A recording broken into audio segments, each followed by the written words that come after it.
ce genre de conditions là, quand on a les roues comme ça,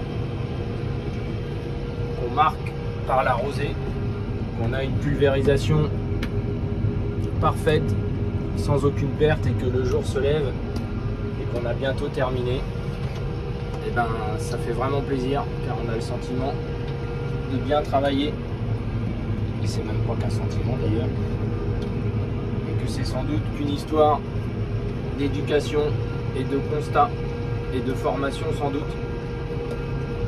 pour que tous les agriculteurs de France, mais sans doute du monde, puissent intervenir dans les conditions idéales d'utilisation de produits complexes qui peuvent avoir des effets très positifs, mais aussi des effets négatifs s'ils sont mal utilisés sur nous et sur l'environnement, alors que lorsqu'ils sont bien utilisés, on peut en réduire leur dose au maximum pour des résultats souvent supérieurs à ce qui se fait avec beaucoup de gâchis et de pertes, et c'est toujours dommage.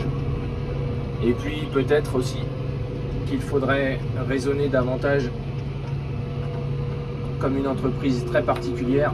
L'agriculture n'est pas une usine, elle ne peut pas fonctionner par décret, par date, par horaire même.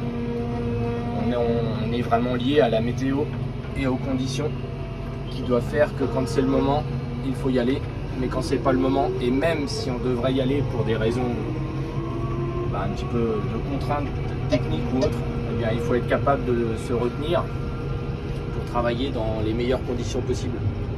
Et ça, c'est forcément satisfaisant. Et voilà. Et au final, le bilan global de tout ça, il est aussi meilleur économiquement. Il rend l'agriculteur moins dépendant de l'extérieur. Et ce qui est valable pour les produits phytosanitaires, c'est valable pour le travail du sol, c'est valable pour les engrais, leur choix, etc., etc. Bref, un travail qui est, à mon sens et à mon humble avis, n'est pas forcément fait ni dans les écoles, ni par la généreuse bande qui nous entoure et qui grossit un peu plus chaque jour, et qui, honnêtement, y connaît de moins en moins quelque chose au niveau technique.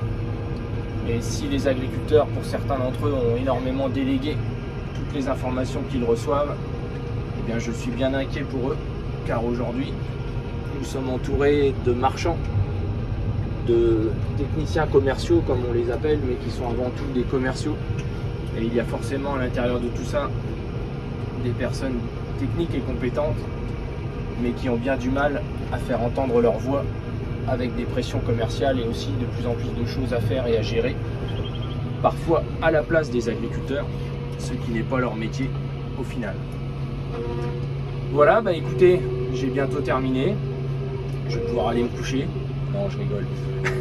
Quoique, cet après-midi, peut-être une petite sieste. Bonne journée à tous les amis. À bientôt.